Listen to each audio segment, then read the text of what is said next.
Hello there, how you doing? How's your January been? I hope it's been good. For me, it's been pretty good. I'm 4 months into my stay in Japan now. Fair warning, this video is literally me just droning on for about half an hour of the stories from this book that I mentioned last time.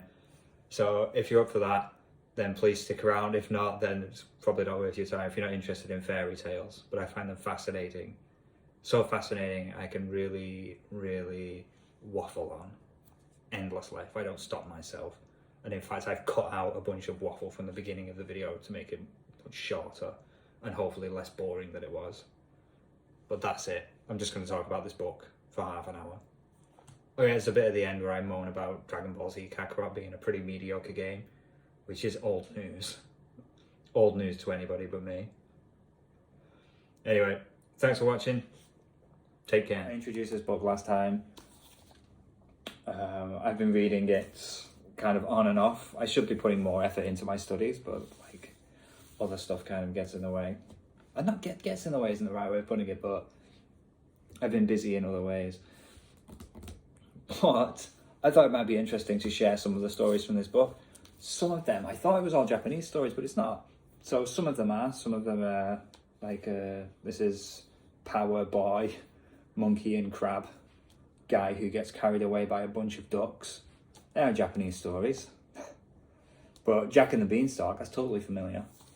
So there's some English folk stories, there's some German stuff, some Brothers Grimm stuff.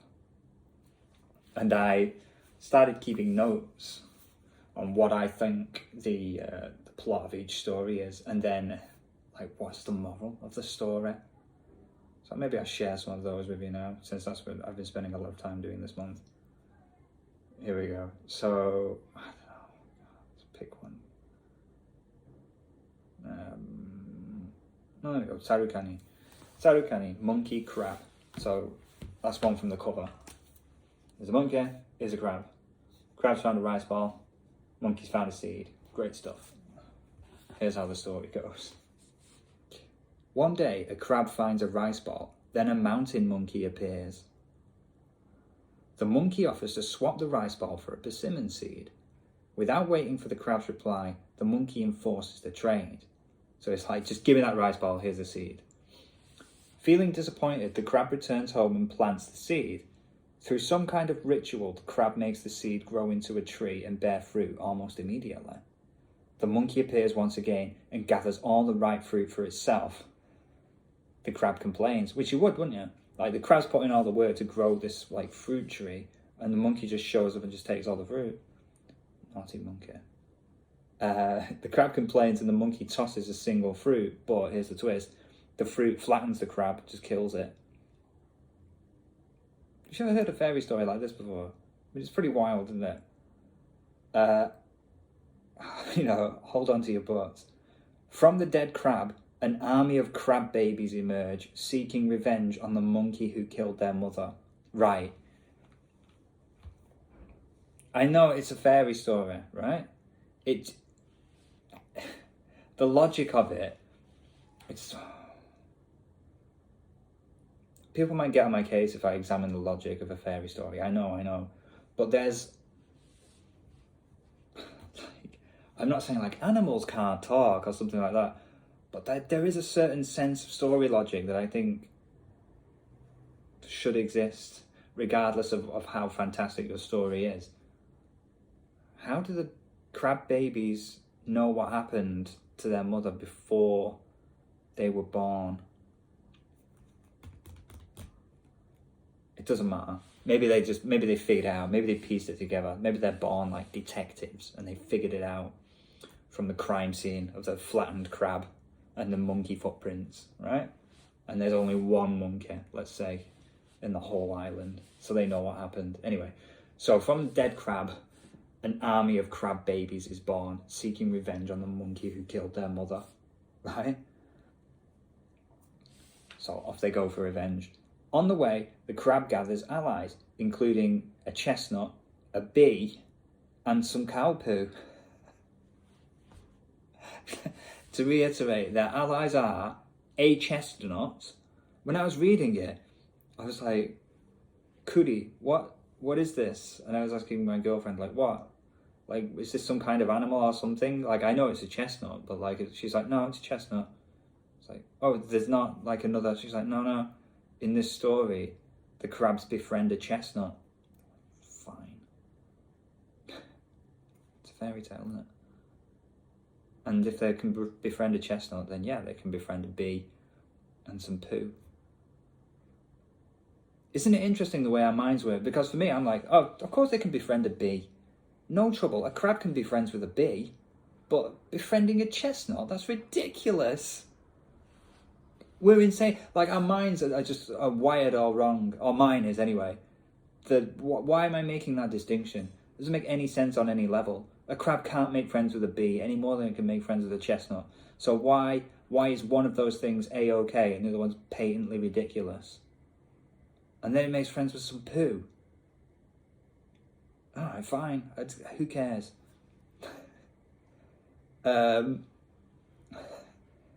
Right. The unlikely allies lay in wait for the monkey. When the monkey returns, he blunders around, much like the thieves from the Musicians of Bremen. Oh yeah, there's another story called The Musicians of Bremen. In that a bunch of old animals set out for a town to become musicians, but on their way, on the journey, they just find a house that has a bunch of food in it, and they're like, let's stay here and eat this food. And they do, yum, yum, yum, yum, yum, fall asleep. Then the people who own the house return, but it turns out those people are a bunch of robbers, and they kind of blunder around the house, Home Alone style, bumping into each animal one by one, and they react as if they've never seen animals before. Like, if you walked into your home and there was a goat, you'd be surprised, wouldn't you? You'd be pretty shocked, and maybe you'd have some kind of reaction. You might scream at first, like you might maybe be like, what do I do here? Do I phone the RAC or the police or something? What do I do? There's a goat in my house. But you wouldn't run around like a maniac, just being completely like, what? Like having no clue what to do, and then disappear into the woods, never be seen again, like the robbers from the Musicians of Bremen do. And what blows my mind about that story is, once that happens, the animals just forget about going to Bremen and becoming musicians, and they just decide to live in the house. Like, I'll sack it, this'll do. And at no point in the story is their musical ability ever mentioned. They never pick up an instrument or whatever. Instead of the cows not talking to the ducks saying, well, what music do you play, you know? And we're going to form a band, but like, to be honest, I like symphonic metal, and you seem to be into like improvised jazz, so I don't know if this is going to work. They never discuss it. It just doesn't. And like, they never even discuss the possibility of like, none of us have got fingers. How are we going to play musical instruments? Doesn't matter. It's a fairy story. Anyway, that's aside. So there's bumbling about in the Musicians of Bremen, and then there's bumbling about in Sarukani as well. And yeah, only this time, after the protracted bumbling session, the monkey is dead. So what's the moral of that story? I put the moral is an eye for an eye, I guess. Like, don't do bad stuff, or you're going to get murdered by an army of crab babies, talking chestnut and some cow poo. It's beyond my comprehension. Here's a story. It's called The Chinese Zodiac. At New Year, Kami-sama, or God, whatever, sends out a proclamation and gathers all the animals. Let's get together and decide who gets to be in the Zodiac. That's the gist of it. The cats forget the day. So imagine the cats just sat around like, what day did God say we should get together and figure out the Zodiac again? What would you do if you were a cat in that situation? Well, the cats in this story decide to ask the mice. Let's ask the mice. Oh, what a great idea, Jerry. Okay, Tom, it would be Tom, wouldn't it? Jerry is the mouse. Let's ask the mice. So the mice say, oh yeah, God said it was the second day of New Year. And the cats are like, thanks, mice. Is there any reason why we should probably double check that with someone else? Nah, the mice are trustworthy, aren't they? So on New Year's Eve, the mice set off to meet the god. The mice ride into the temple on cows and become the first. The cows are second, third the tigers, and so on. And the whole zodiac is decided like that. And the story tells you like each animal one by one what they are. Then the cats turn up a day late, of course, because they've been told the wrong day by the mice. And God says, what are you doing? That was yesterday. You know, thanks for your time. visiting me, but if you've got some free time, why don't you try washing your faces? Which is a bit of a mean thing for God to say. But that's what he says. Or she says. The cats curse those cheeky mice. The end. So what's the moral? What? I thought the moral is cats are stupid. I don't know what the moral is. I mean, these stories might not have a moral. I'm just used to, like, you know, Aesop's fables, where the whole point of the story is it is a model. There is a moral to it. God, am I drunk or something? Oh, this is wild. It's called Okami to Nanabiki no Koyagi. You'll know it when I tell you the story now. So, Mummy Goat warns her kids about the wolf before heading into the woods to find food. 2 seconds later, the wolf knocks on the door, brackets, they live in a house, of course they do, and pretends to be Mum, but the voice gives him away. The wolf tries again, but is foiled by the genius kids who look out the window. Right, so he's put on a voice, but the kids are like, let's look out the window, because we're geniuses. Yeah, it's a wolf. So, the wolf goes and gets flour rubbed on his legs.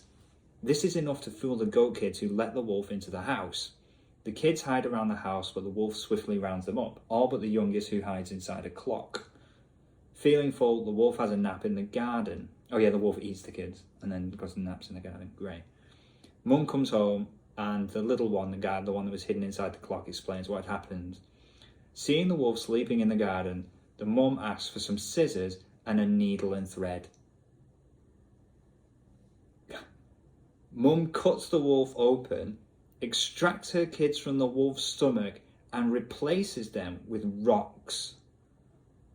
And the wolf sleeps through the whole thing. Horrific. I mean, that's Grimm's fairy tale for you, isn't it? Having slept through that, the wolf wakes up feeling thirsty. No kidding. He tries to take a drink from a well, but falls in and dies. The goats are delighted and dance around. There's like a lot of rejoicing death in fairy tales. Have you noticed? Like in Jack and the Beanstalk, when the giant dies, everyone's like, yay, a dead giant, even though the giant was just like trying to get his stuff back from that Jack had stolen from him. Wild world of fairy tales. But I love them. I love stories. I think they're so interesting. What I'm really interested in is like why these stories are written, why they become popular, why they cross cultures. So like Jack and the Beanstalk is the English folklore, as far as I know, but it's made it to Japan and is in children's storybooks in Japan, and it's the same story. He even says fee fi fo fum, but he doesn't say I smell the blood of an Englishman. He says something else, like I smell the blood of a human or something like that. See if I can find it. Here he is. Now here's climbing his castle. Oh, what's pretty good about this book as well is that all the different stories have different art styles. So in this one, it's like made out of Play-Doh. It's pretty cool. Let's see if I can. Oh, there he is. Yeah, he says fee fi fo fum ningen no chi no nioi ga suru. So not quite as pithy, is it? I mean, obviously it's because my bumbled the line when I read it, but it's not quite as catchy as fee fi fo fum. I smell the blood of an Englishman, which is the Oompa Loompa school of just making up random words to rhyme with the next thing you're going to say. And it doesn't even rhyme that well, does it? Anyway, what's my point? What was the point I was making about that? I don't really know. Let's keep talking about fairy tales though. Let's do that. Maynard. The moral is of the goat story. I don't know. Mother knows best. I don't know. Kamotori Gombe. That's the story from the cover where he is the man getting carried away by some ducks. A man called Gombe is carried away by some ducks. He lands on an umbrella shop and begins working there to pay off the damage. Then he gets carried away by an umbrella. I mean, what are the odds? And lands on top of a temple. Some monks spread a sheet for him to jump into. Gombe lands in the sheet with such force that the monks bump their foreheads together. Then fire comes out of their eyes. Fire comes out of their eyes. Then the temple burns down. Then the monks burn down.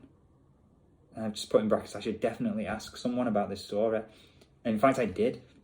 I took this book into school, and I asked my teacher, I was like, have you ever read this story before? Like, it says fire came out of their eyes. It's not like a metaphor or something, or, you know, like, because sometimes, like, that kind of thing just happens in language.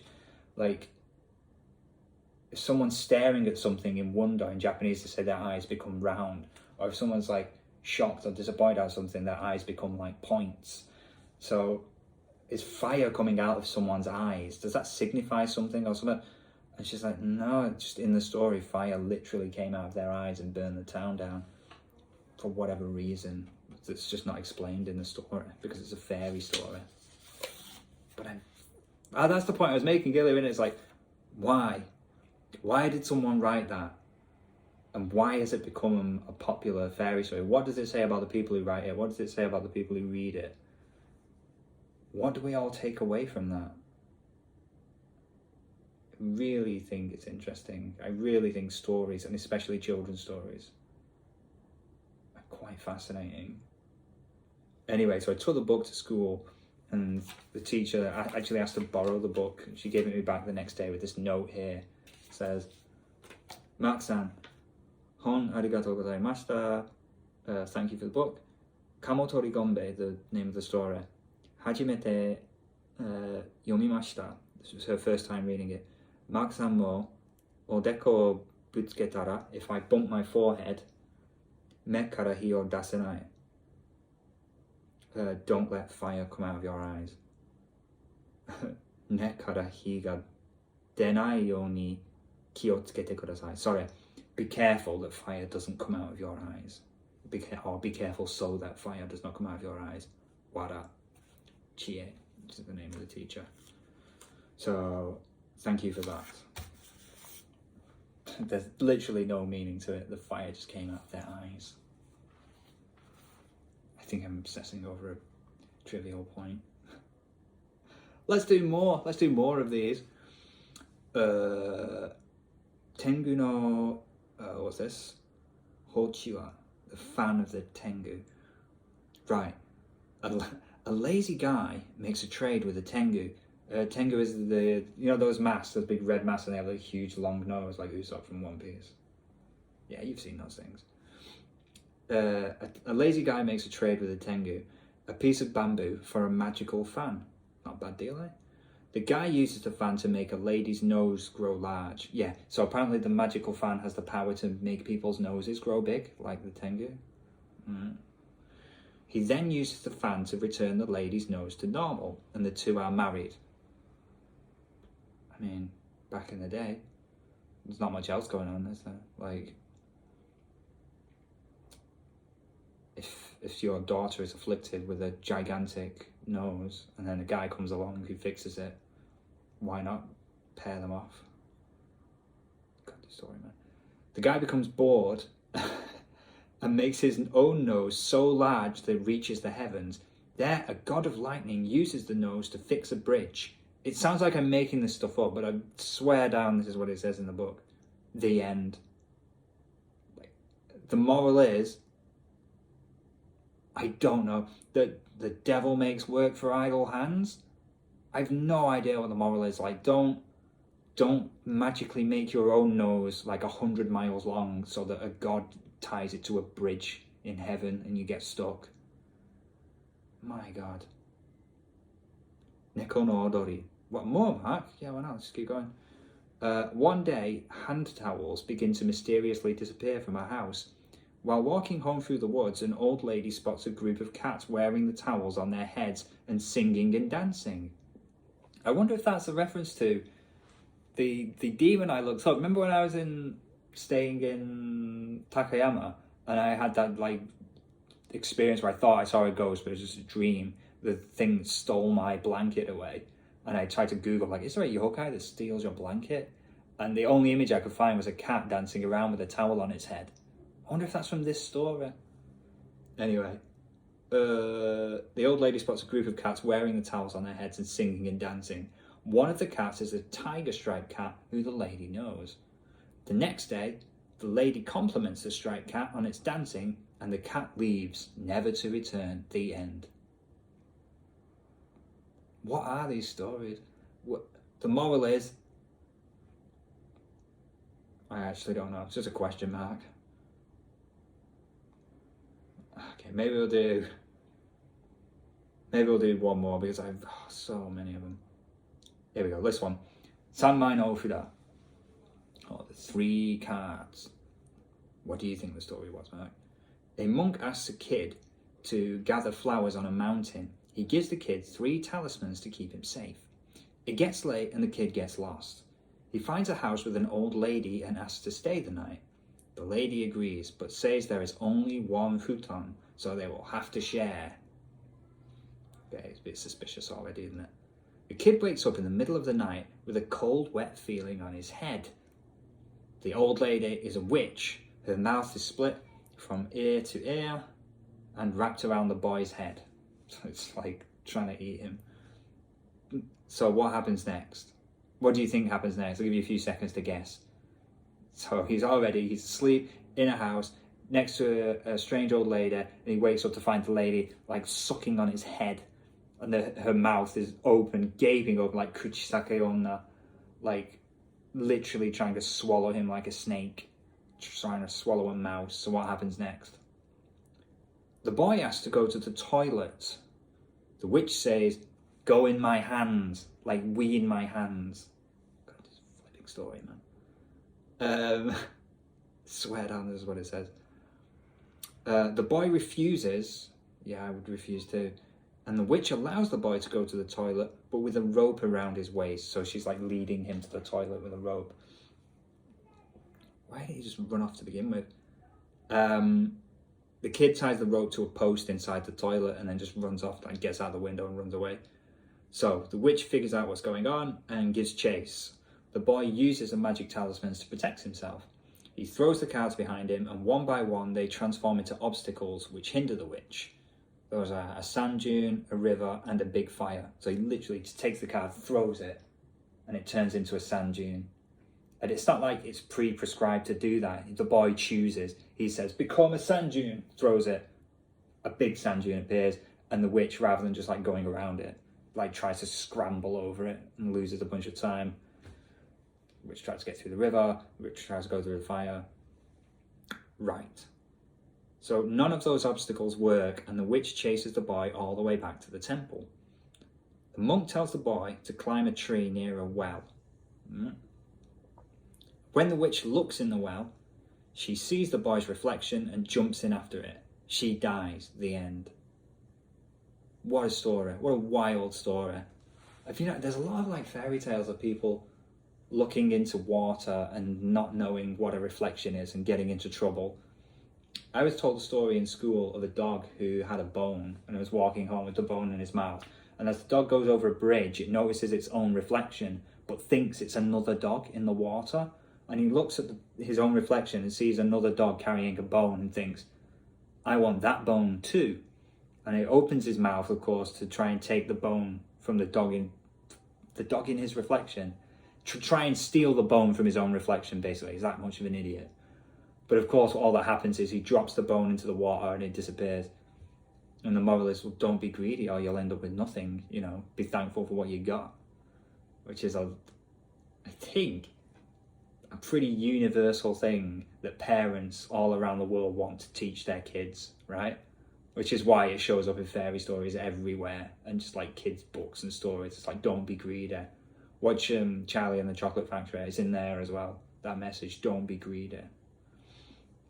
Anyway, but like, this isn't that. This is just a witch looking at reflection, being like, aha, and jumping in a well and then drowning and dying because she's too stupid to realize what a reflection is. The moral is, learn what reflections are. I don't know what the moral. It says, I can't believe this story is called Sanmai no Fuda. Like those 3. Why is the story called the 3 cards?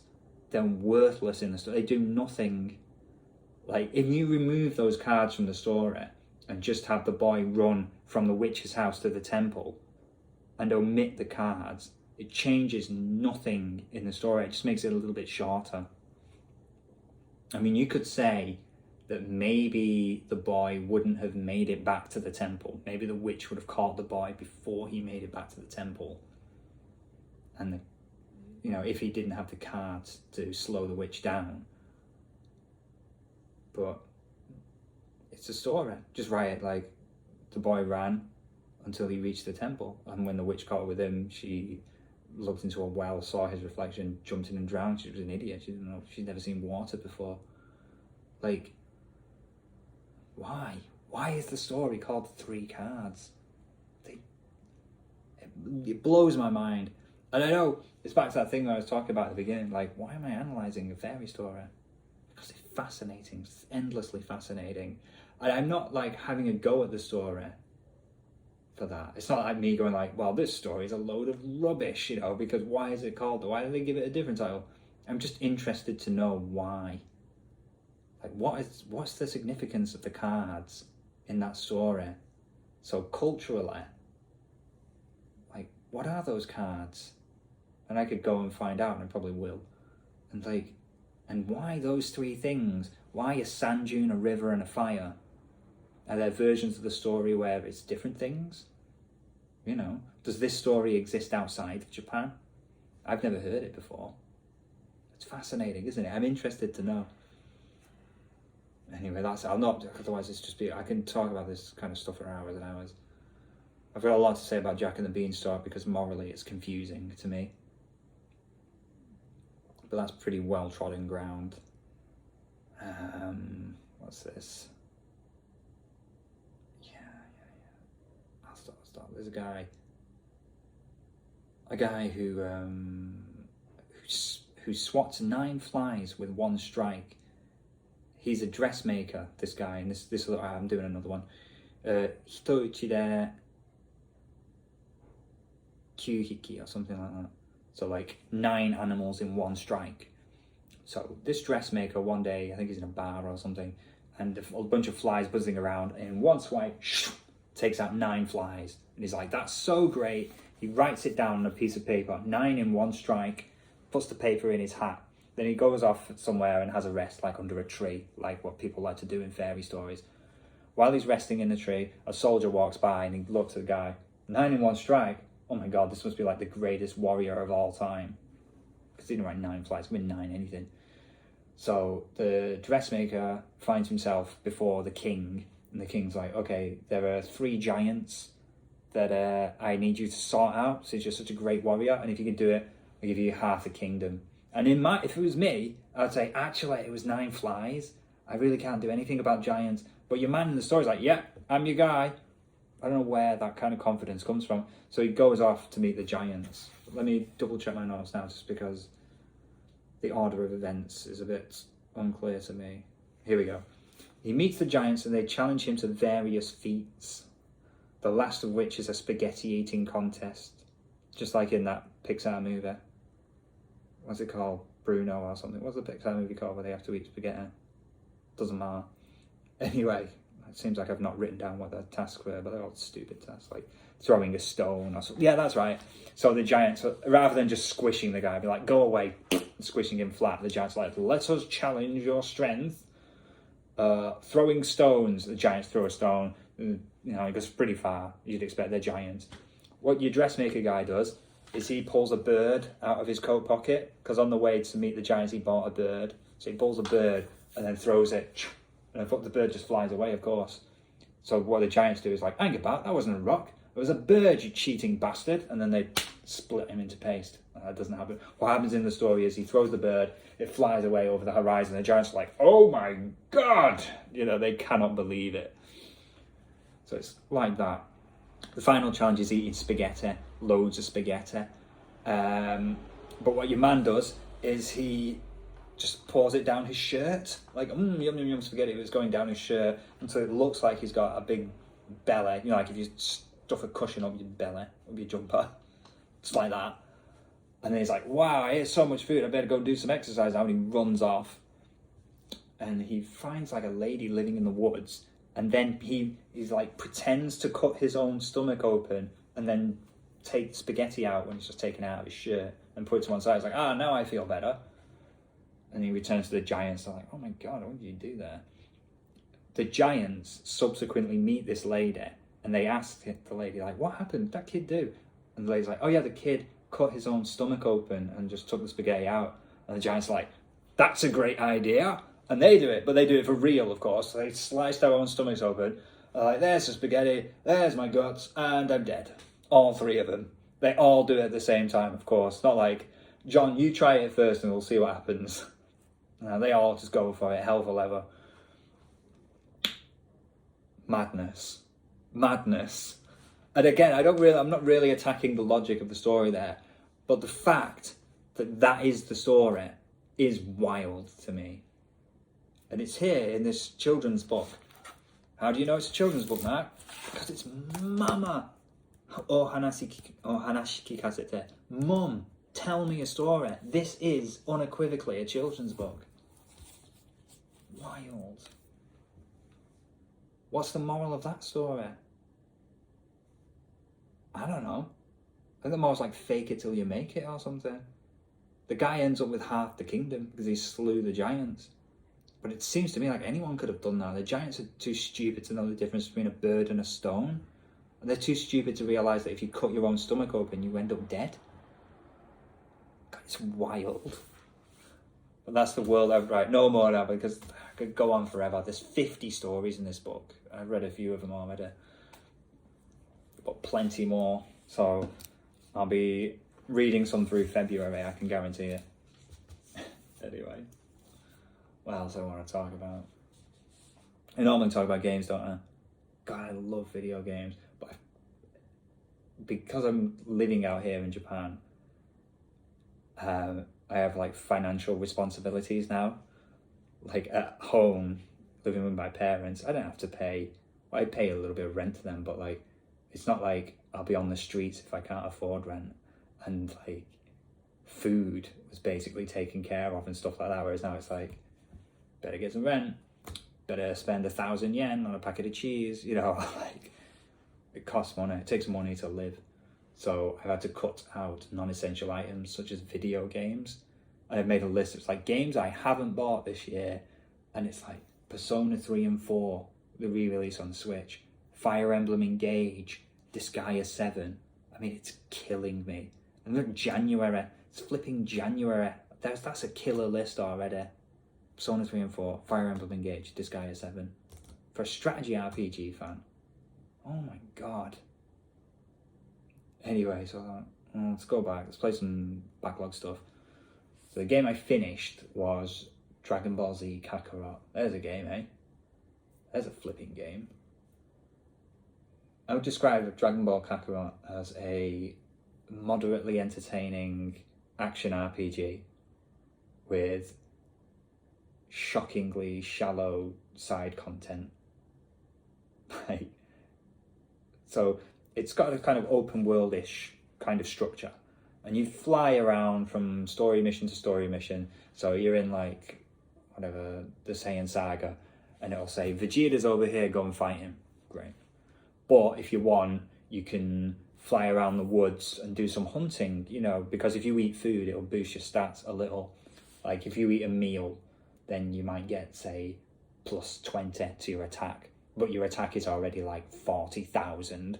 So who cares? You know, you'd have to eat a lot of meals. You'd have to spend hours and hours hunting food for apples out of trees and picking up boars and getting Chi-Chi to cook meals for you before it make any difference at all. So like, why bother? And when I say hunting, what I mean is like, you just walk up to a deer and press A and it gets added to your inventory. Great. There's some great side content. You fly past a tree that's got apples in it, the apples get added to your inventory. I mean, in a way, I quite like that it's not a hassle, but that's not what you'd call a bit of fun content, is it? I hate the word content. The fishing, similarly. You walk up to some water. There's a nice animation where Goku sticks a tail up his ass and then dangles the tail in the water. And then, sorry, I made that weird, I've been making that clicking noise a lot, I think. I guess. And then, after a while, the fish bites, and there's a little timing thing, But I don't think it makes any odds. I think you can just press it whenever the fish comes out of the water. And there's like, it's like 2 timed button presses. But it's honest, it's nothing. When I say this game has a fishing mini game, that's being so generous. It's barely a step above walking up to an animal in the wild and just pressing 1 button and having it added to your inventory. And there's side quests like, there are red ribbon towers on the map that you can destroy. But you literally just fly up to them, go into first person mode so you can fire your energy blasts, and you start firing energy blasts. Pew, pew, pew, pew. Surprisingly slow paced energy blasts. And you watch the health bar on the tower slowly go down, and then the tower crumbles and you get a few like consumables out of it. But like, why is there, there's nothing to it. There's no strategy, there's no fun. The towers don't try to defend themselves, you know. It doesn't make a difference which character you're using, or, you know, like as my characters get stronger, it's not like the towers go down in 1 hit now. They don't. It's just the same through the whole game. It's bizarre. But that being said, that's the negatives of it. The plus side of it is it looks pretty great, and there's some really beautiful recreations of scenes from the anime. In fact, in some cases, the game looks better than the original anime. Like, and it doesn't do it for every scene, but it knows when to put the effort in, right?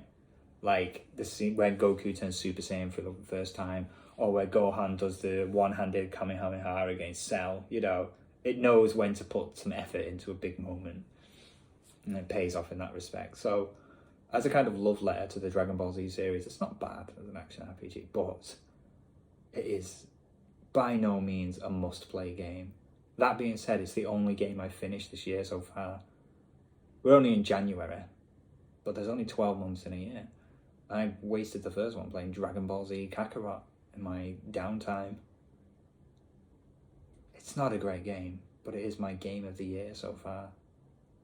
God, that's so sad to me. Just thinking about those games I haven't bought. Fire Emblem Engage, Disgaea 7, Persona 3 and 4. Christ. Anyway, what else have I been playing? I've been playing a little bit of World Rally Championship 9. God, this is interesting, Mark. And I did play the Disgaea 7 demo, which is a pretty interesting. So, of course, like, it's in Japanese, so I can use it as an excuse to be like, oh, I'm practicing, I'm learning stuff when I'm just playing a game. But I like the move to 3D, which is weird for me because I love like really good sprite work. But I just think that Disgaea art style works great in 3D, and the models, the way they've done it, it's like really bright and colourful. Just works a treat. Also with Disgaea 7, I noticed in the demo, like your character starts at a reasonable level with reasonable statistics. It's not like in Disgaea 6 where by the time you've like completed the tutorial, you're level 200 and your attack is like 20,000 and your sense of scale is like, well, where do I go from here?